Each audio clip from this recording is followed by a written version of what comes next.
জুলাই থেকে পূর্ণাঙ্গ আন্তর্জাতিক বিমানবন্দর হিসেবে আনুষ্ঠানিক যাত্রা করবে কক্সবাজার বিমানবন্দর। এ লক্ষ্যে চলছে বেসামরিক বিমান চলাচল কর্তৃপক্ষ বেবিজকের যাবতীয় প্রস্তুতি। এটি হবে দেশের চতুর্থ আন্তর্জাতিক গেটওয়ে। চালু হবে কার্গো ফ্লাইটও। কক্সবাজার প্রতিনিধি মোর্শেদুর রহমান খোকনের তথ্যছবিতে ডেস্ক রিপোর্ট।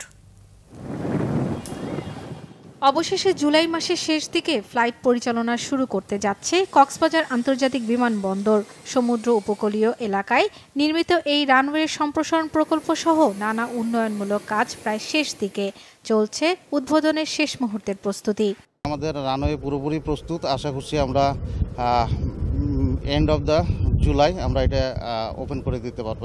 এদিকে চতুর্থ আন্তর্জাতিক গেটওয়েটি চালু হলে বিদেশি পর্যটকদের যাতায়াত আরও বাড়বে। এতে দেশ পর্যটন ও অর্থনৈতিকভাবে আরও লাভবান হবে বলে বিশ্বাস ব্যবসায়ীদের।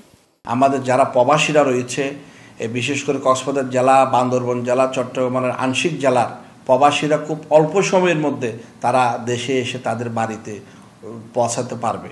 আমাদের এখন যে স্বদেশি পর্যটক, সেক্ষেত্রে বিদেশি পর্যটকের আগমনও বৃদ্ধি পাবে। এদিকে ২৬ জুন কক্সবাজার বিমানবন্দরের নতুন টার্মিনাল পরিদর্শন করেছেন বেবিজক chairman air vice marshal Mohammad Manzur Kabir Bhuiyan. জুলাইয়ের শেষের দিকে হয়তো আমরা আশা করছি ইনশাআল্লাহ এটা আন্তর্জাতিক বিমানবন্দর ঘোষণা করতে পারবো। Bangla vision news desk.